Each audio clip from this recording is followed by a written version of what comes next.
पूर्व मंत्री कैप्टन अजय सिंह यादव के पुत्र रेवाड़ी के विधायक चिरंजी राव ने गुरुग्राम लोकसभा से राज बब्बर को प्रत्याशी बनाने व पिता की टिकट कटने पर मॉडल टाउन स्थित अपने आवास पर कार्यकर्ताओं की बैठक बुलाई। चिरंजी राव ने कार्यकर्ताओं से राज बब्बर को जिताने की अपील की व राव इंद्रजीत समेत भाजपा पर कई तंज कसे। हम आपको सुनवा रहे हैं चिरंजी राव ने क्या कहा। बुजुर्ग हैं, मेरी माताएं हैं, नौजवान साथी हैं। राजनीति के अंदर आदमी क्या कमाता है आज मुझे वो देखने को मिल रहा है। चाहे हमारे दादाजी स्वर्गीय राव अभय सिंह जी हो, मेरे पिता कैप्टन अजय सिंह यादव जी हो, ये इतने सुख का अनुभव हो रहा है। टिकट चलो किसको मिली किसको नहीं मिली वो तो अलग बात है, पर दादाजी से लेकर कप्तान साहब से लेकर और मेरे तक आप सब लोग एक बुलावे पे यहाँ आए। मुझे लगता है यही एक हमारी कमाई है जो हमने 30 साल के अंदर कमाया है। अभी मेरे से पहले बोलते हुए बहुत सारे वक्ता कह रहे थे कि भाई टिकट किसको मिली किसको नहीं मिली, ये तो जी बात की बात है। सबसे पहली बात आप लोगों को बताना चाहूंगा, आप सब जानते हैं कप्तान साहब ने पिछला लोकसभा चुनाव लड़ा, 4,95,000 वोट आई और मुझे लगता है उस वक्त एक आंधी चल रही थी पूरे देश के अंदर। उसके बावजूद भी पूरे हरियाणा के अंदर दूसरे नंबर पर उन्होंने वोट ली। पार्टी ने इंटरनल सर्वे करवाया, इंटरनल सर्वे के अंदर भी खुद भक्तचरण दास जी ने कप्तान साहब को ये बात कही, चाहे तो प्रेस वाले उनसे पुष्टि कर सकते हैं कि सबसे ऊपर नाम सर्वे के अंदर आपका है। उसके बावजूद भी चलो हमें टिकट नहीं मिली। आदमी को एक बार दुख जरूर होता है भाई, जो मेहनत करता है भाई, आदमी 5 साल में मेहनत करता है और नेता की तो यही कमाई है जो 5 साल बाद मिलती है, या तो टिकट की या जीत की या हार की। तो हमने जो मेहनत की 5 साल की उसका हमें तो नहीं पता चल पाएगा, पर अब राज बब्बर जी को जो टिकट मिली है, ये हमारी जो मेहनत है उसकी कमाई भी राज बब्बर जी की जीत और हार से पता चलेगा। उनका जाना हुआ, लोगों से मिलना हुआ, लोगों से बात करी और सब लोगों के मन में एक बात थी कि भाई कप्तान साहब को यहां से प्रत्याशी बनाना चाहिए। आप लोगों को भी जान के आश्चर्य होगा कि राव इंद्रजीत जी को भी इतना भय है हमसे कि उन्होंने अपने प्रचार की शुरुआत अपने गांव से नहीं करी, हमारे गांव से करी। जो प्रत्याशी होता है वो शुरुआत अपने गांव से करता है, उन्होंने अपने गांव से नहीं करी, सहारनवास से करी और गोकलगढ़ से करी। भाई ये दर्शाता है कितना भय उनको था। कल उनकी एक स्टेटमेंट आ रही थी जिसके अंदर वो कह रहे थे कि कांग्रेस पार्टी से चूक हो गई प्रत्याशी चुनने में। मैं उनको ये कहना चाहता हूं कि कप्तान साहब को ही टिकट नहीं मिली है। कप्तान साहब की फौज आज भी तैयार है आपसे लड़ने के लिए और हम आपसे लड़ेंगे और आपको हराएंगे। आप लोगों ने भी देखे होंगे उनके कार्यक्रम हुए कई गांव के अंदर, सहारनवास गए वो, बूढ़पुर गए वो, गिंदोखर गए वो। हमारा भाई अभी परवीन यहाँ पर बोल रहे थे, उनके वार्ड के अंदर भी है राव इंद्रजीत जी। केवल मात्र 100 लोग उनको मिले, वो भी 4 वार्डों के कार्यक्रम के अंदर 100 लोग मिले। ये दर्शाता है कि कितना रोष उनके प्रति लोगों के अंदर है। पिछले दिनों में हमारे एक प्रेस के साथी खरकड़ा गांव के अंदर गए थे, पूरे गांव से उन्होंने पूछा सवाल, एक व्यक्ति उनको नहीं मिला जिसने ये कहा हम राव इंद्रजीत को वोट देंगे। मैं अभी पिछले दिनों में जब तक टिकट का फैसला नहीं हुआ था, एक गांव के अंदर चला गया, पटौदी के अंदर एक वहां कार्यक्रम था। मैंने उनसे कहा जी आप लोग बुराई तो राव इंद्रजीत की करते हो पर वोट उसी को दे देते हो। उससे कभी सवाल भी किया करो कि भाई आपने हमारे लिए इतने सालों के अंदर क्या किया। बोले जी कभी कोई आए तो हम उनसे सवाल करें। ये कितना बड़ा दुर्भाग्य है हम सब लोगों का कि एक ऐसा व्यक्ति जो हमारे बीच में नहीं आता, अपनी बात नहीं रखता, अपने मुद्दे नहीं रखता, ये बताता नहीं है इस इलाके के लिए क्या किया है। कल वो स्टेटमेंट दे रहे थे कि राज बब्बर जी बाहरी है। मैं उनसे कहूंगा हो सकता है राज बब्बर जी बाहरी हो, उनका तो घर गुड़गांव के अंदर है, पर इस बाहरी का क्या करे जो हमारा होकर भी दिल्ली रहता है। बाहरी तो वो हुआ ना जो हमारा सांसद होकर भी बाहर रहता है।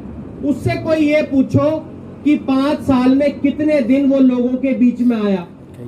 जब कोरोना काल हुआ तब क्या किसी भी व्यक्ति ने उसको यहाँ पर देखा? उनके जो यहाँ सिपा सलार है, उनकी बेटी है, क्या उनमें से कोई आप लोगों के बीच में आया? तो एक ऐसा व्यक्ति जो हमारे दुख सुख में नहीं आता। मैंने एक व्यक्ति से पूछा एक कार्यक्रम के अंदर कि भाई आपने राव साहब को न्योता दिया। बोला जी देने का क्या फायदा है। बोला जिनके देते उनके भी नहीं आते। तो उनका एक कार्यकर्ता बैठा हुआ था, उसके मन में इतनी ज्यादा टीस हुई उस बात के ऊपर। बोला जी मैं अभी बुला देता हूँ राव साहब को। मैंने कहा आप बुलाने की छोड़ो, आपके पास फोन नंबर है? बोला हाँ जी फोन नंबर तो है। मैं बोला मिलाना? बोला मिला नहीं सकता। तो आप बताओ ऐसा आपका नेता हो जिससे आप सीधा बात नहीं कर सकते, उस नेता को बनाने का क्या फायदा है? मैं दावे के साथ कहता हूं रात के 1 बजे भी आप कप्तान साहब को फोन उठाओगे तो पहली घंटी के अंदर आपका फोन उठाते या नहीं उठाते आप बताओ। तो नेता तो ऐसा होना चाहिए जो आपकी आवाज को उठाए, पर उनको कभी वक्त ही नहीं मिलता है। आप मानोगे नहीं, आज से 1 हफ्ते पहले की बात है, मेरी बेटे का जन्मदिन था तो वो गोल्फ क्लब के अंदर करा हुआ था। तो चुनाव चल रहे थे और ये बात है मेरे बेटे का जन्मदिन था अभी 10 दिन 24 तारीख का था ना, 24 तारीख का जन्मदिन था। तो मैं वहां क्लब में गया हुआ था, प्रोग्राम वहां छोटा सा कर रहे थे बच्चों का। तो वहां राव इंद्रजीत जी मुझे मिल गए। मुझे इतनी हैरानी हुई, मैंने उनसे पूछा, मैं बोला राव साहब चुनाव चल रहे, आप यहाँ क्या कर रहे हो? क्या गोल्फ खेलने आए हो? तो एक ऐसा सांसद जो आज भी इतनी घमंड के अंदर है कि लोगों के बीच में ना जाकर गोल्फ खेलने लग रहा है, उसको ऐसा लगता है कि बिन मांगे ही मुझे मिल जाता है। मैं आपसे एक अनुरोध करूंगा, अब की बार मौका है, पहली बार हम लोग देख रहे हैं भाई हमारा सांसद गांव-गांव जा रहा है, ये बड़ी खुशी के महसूस हो रहा है मुझे। आप लोग उनका विरोध मत करिए, पर आप उनसे ये जरूर पूछिए कि आपने हमारे लिए पिछले 10 साल जब यहाँ से सांसद रहे, उससे पहले भिवानी महेंद्रगढ़ से रहे, आपने हमारे लिए क्या किया? उनके पास एक ही जवाब है, मैंने रेवाड़ी में एम्स बनवा दिया। भैया आप मुझे बता दो, एम्स बन गए? 10 साल झुंझुना दिया एम्स का, एम्स की एक ईंट नहीं लग पाई।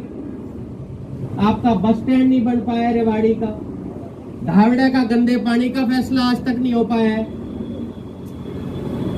मेट्रो जहां खड़ी थी गुड़गांव के अंदर, जहां कांग्रेस पार्टी छोड़ के गई थी, वही वो मेट्रो है, उससे आगे 1 किलोमीटर भी नहीं चल पाई है। आप बताओ इन्होंने क्या किया इस इलाके के लिए? ये ऐसा इलाका था जहां से सबसे ज्यादा लोग फौज के अंदर जाया करते थे। अग्निवीर सिस्टम कर दिया 4 साल के लिए, 4 साल बाद पेंशन आ जाओ। जैसे हमारा मुख्यमंत्री पहला अग्निवीर बन के आया है, ऐसे ही अग्निवीर बन के हमारे नौजवान आएंगे 4 साल बाद। आप बताओ 4 साल बाद वो क्या करेंगे?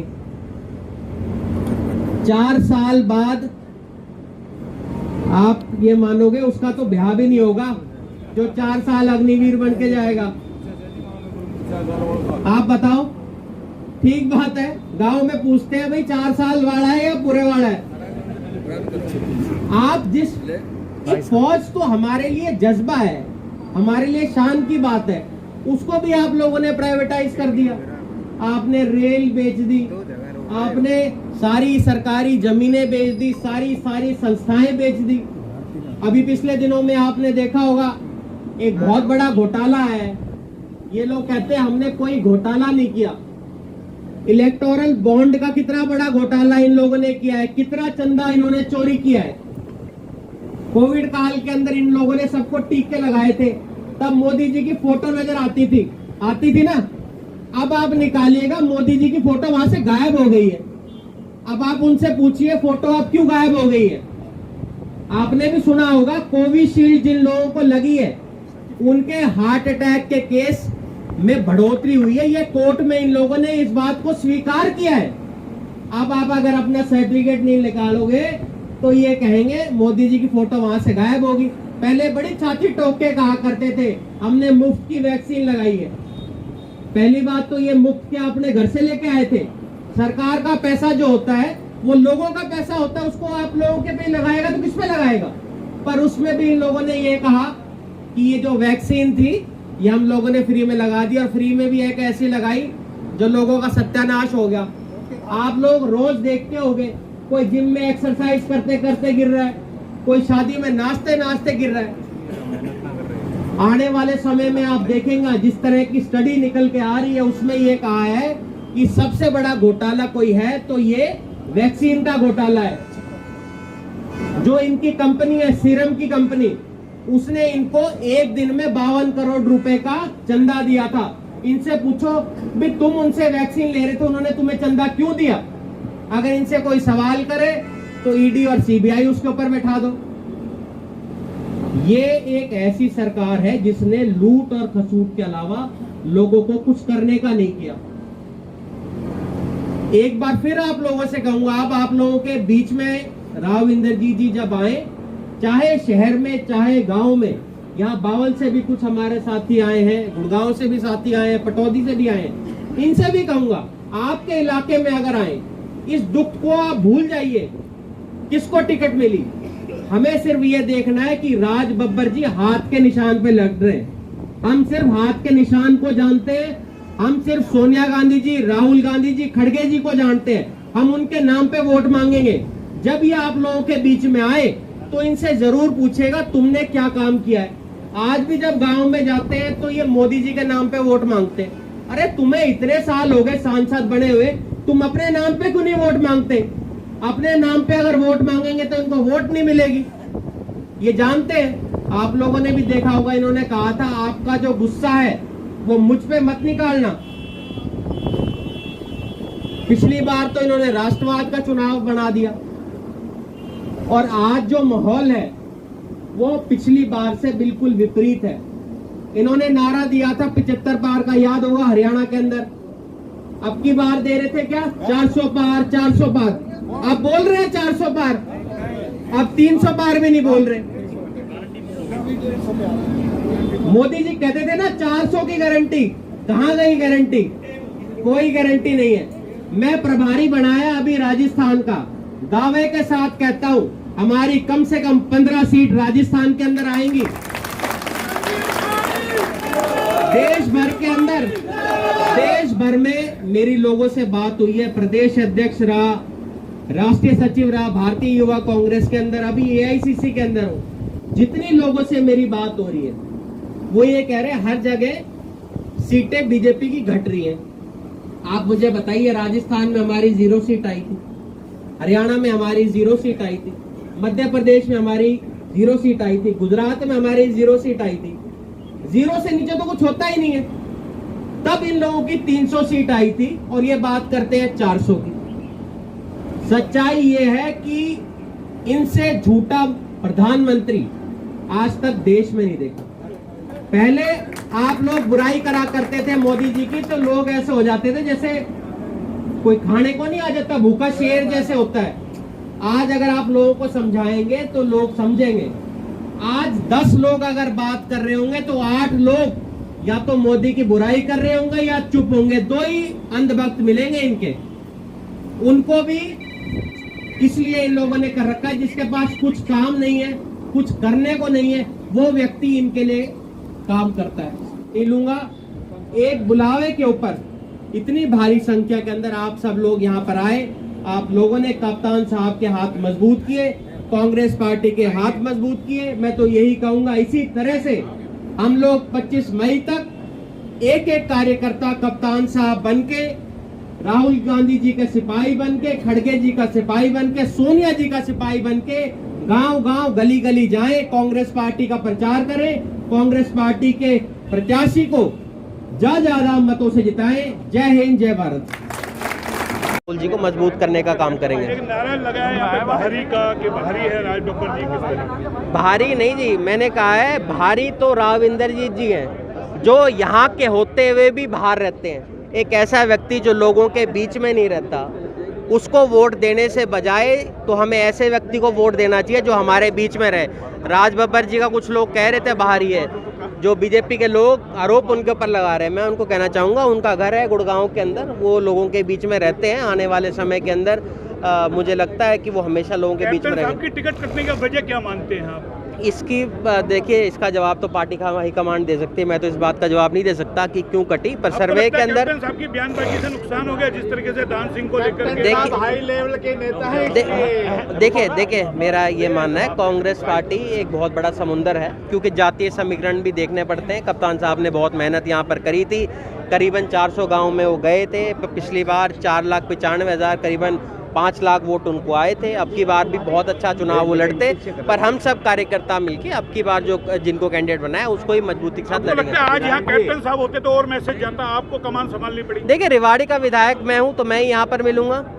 विधायक तो क्या कैप्टन साहब तनमन से उतरेंगे या नाराजगी रहेगी अंदर? हुड्डा साहब से नाराजगी तो इसमें अरोड़ा नहीं है। देखिए, हमें नाराजगी किसी से नहीं है, हमें सिर्फ इतना है कि कप्तान साहब ने, मैं एक मिनट, आपको नहीं है। मैं ये कह रहा हूँ, हमने कांग्रेस पार्टी के लिए 50 साल अपने जीवन के दे दिए। मेरे दादाजी स्वर्गीय राव बे सिंह इसी पार्टी से थे, हमारे पिता यहाँ लगातार 6 बार विधायक रहे, और उनके दिशा निर्देश के ऊपर भी आज हम लोगों ने यहाँ पर मीटिंग रखी है।